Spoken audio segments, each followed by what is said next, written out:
नमस्कार। दुनिया में जितने कपोड़ शंख हैं जो लंबी लंबी हाँकते हैं वो पहले मुगल दरबार में मिलते थे और आजकल वो टेलीविजन पर दिखाई देते हैं। कोई दवाई बेच रहा होता है, कोई योगा बेच रहा है। यह इतिहास की बहुत बड़ी घटना है।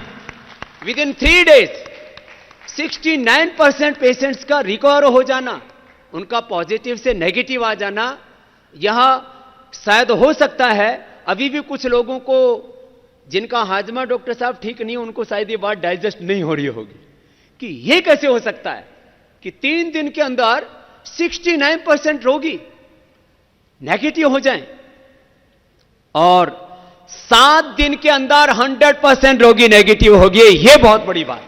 और हमारे नवजोत सिंह सिद्धू हैं जो बहुत अच्छे ओपनिंग बैट्समैन थे और इमरान खान के खास दोस्त हैं।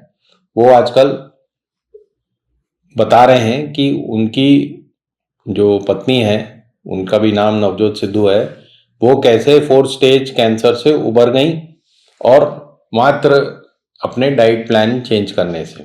तो जब ये हुआ कि कोई चांस ही नहीं रह गया,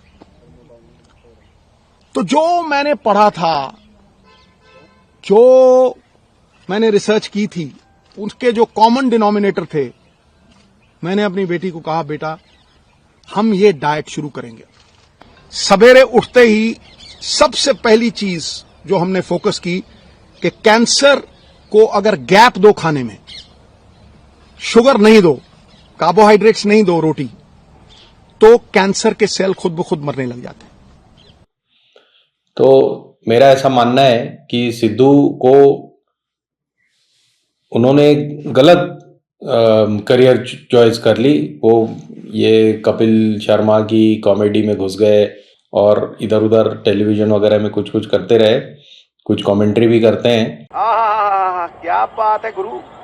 बैट और पैड में इतना गैप था कि बीच में से एक ट्रक निकल जाता। लेकिन उनके लिए सही रास्ता था कि वो ये बाबा रामदेव और कई सारे बालकृष्ण उनसे पीछे हो जाते अगर वो 1999 के आसपास अगर वो बाबागिरी अपना लेते हैं, क्योंकि उनकी जितनी लंबी कोई हाँक नहीं सकता, उनके जितनी लच्छेदार बातें कोई कर नहीं सकता, और जिस ढंग से वो बातों को पेश करते हैं वो मेरे ख्याल से पॉलिटिक्स में तो खैर लालू प्रसाद वो नहीं बन पाए, लेकिन बाबागिरी में 10-20 रामदेव और 100-50 ये सदगुरु उनके पैर छूते, क्योंकि वो जितने अच्छे अंदाज में बता सकते हैं हल्दी पीने से और नींबू पानी पीने से और ककड़ी खाने से और कार्बोहाइड्रेट्स नहीं लेने से कैंसर ठीक हो जाता है, ये कोरोनिल बेचने वाले बाबा रामदेव भी नहीं बता सकते थे। तो शाम होने से पहले खाना खाया 6-6:30 और सवेरे अगले दिन 10 बजे स्टार्टेड द डे विद नींबू पानी, वार्म वाटर विद नींबू, उसके साथ कच्ची हल्दी, उसके साथ एक लहसुन और सेब का सिरका। उसके आधा घंटा बाद 10-12 नीम के पत्ते, और इसमें कोई पैसे नहीं लगते हैं। सीरियसली मैं सबको बोलना चाहता हूं कि ये ग्रेड 4 स्टेज 4 से ये 40 दिन में वापस आ गई थी। जब लोग ये कहते हैं कि करोड़ों रुपया लगता है, मुझे ये बताइए नीम के पत्तों पे क्या पैसे लगते हैं, कच्ची हल्दी पे क्या पैसे लगते हैं, नींबू और सेब के सिरके पे क्या पैसे लगते हैं।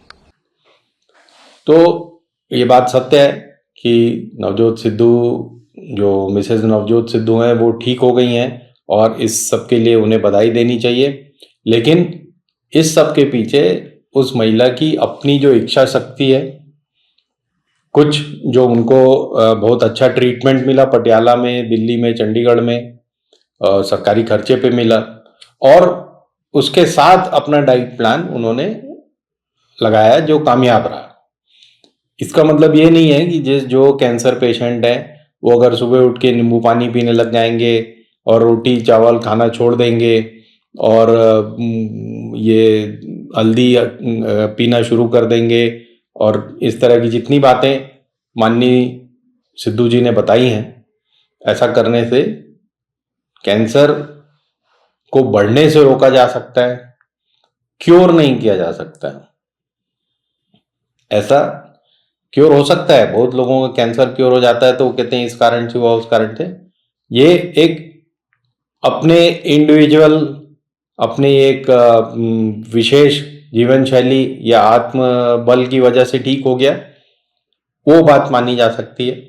सिद्धू के इस बयान पर देश के सबसे बड़े कैंसर हॉस्पिटल टाटा मेमोरियल के डायरेक्टर ने कहा है कि ऐसे दावों के पीछे कोई वैज्ञानिक प्रमाण नहीं है। टाटा मेमोरियल के मौजूदा और भूतपूर्व 262 कैंसर विशेषज्ञों ने दस्तखत किया हुआ एक बयान जारी किया है कि इस तरह हल्दी, नीम वगैरह से कैंसर ठीक होने का कोई वैज्ञानिक अध्ययन या प्रमाण नहीं है। और डॉक्टर्स ने कैंसर मरीजों से अपील की है कि वे ऐसे गंभीर बीमारी के मामले में अप्रामाणिक उपचार पर बिल्कुल भरोसा ना करें। टाटा मेमोरियल के डायरेक्टर डॉक्टर CS परमेश्वर ने डॉक्टर का बयान एक्स पर पोस्ट करते हुए सिद्धू के वीडियो को भी पोस्ट किया है। उन्होंने लिखा है कि ऐसे बातें सुनकर किसी को मूर्ख नहीं बनाना चाहिए। इस तरह के दावे गैर वैज्ञानिक और निराधार होते हैं। नवजोत कौर की सर्जरी और कीमोथेरेपी हुई थी, यही कारण है कि आज उन्हें कैंसर से मुक्ति मिली है। इसमें हल्दी, नीम या किसी भी गैर चिकित्सीय चीज के मददगार होने का दावा गैर वैज्ञानिक है।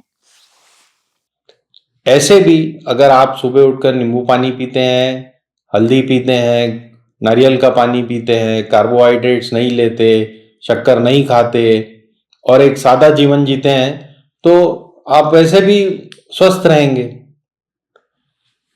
जैन मुनियों को देख लो, हमारे अपने पुराने जो आयुर्वेद के विचार हैं उनको आप पढ़ लीजिए।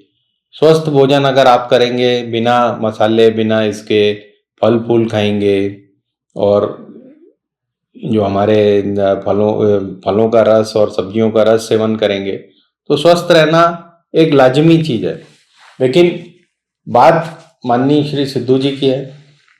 सिद्धू जी बहुत ही अच्छे क्रिकेटर थे और बहुत अच्छे लफाजबाज हैं, तो उनको अब इतनी लफाजी आती थी कि ये उन्होंने जाकर ये भाई बहनों को, राहुल और प्रियंका को मंत्रमुग्ध कर दिया और पंजाब चौपट कर दिया। तो अब एक जगह बची है बाबागिरी, जहां पर वो राम रहीम की जगह भी खाली हो गई है, आसाराम की जगह भी खाली है।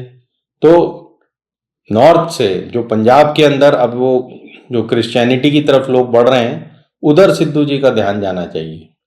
वहां पर अपनी लफाजी कपोड़ शंकी शुरू करें तो सरदारों का मन कुछ बदलेगा।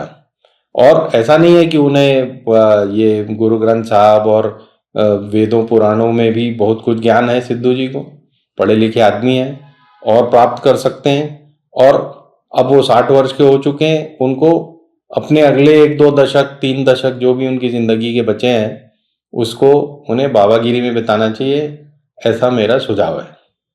धन्यवाद। हिंदुस्तान जिंदाबाद।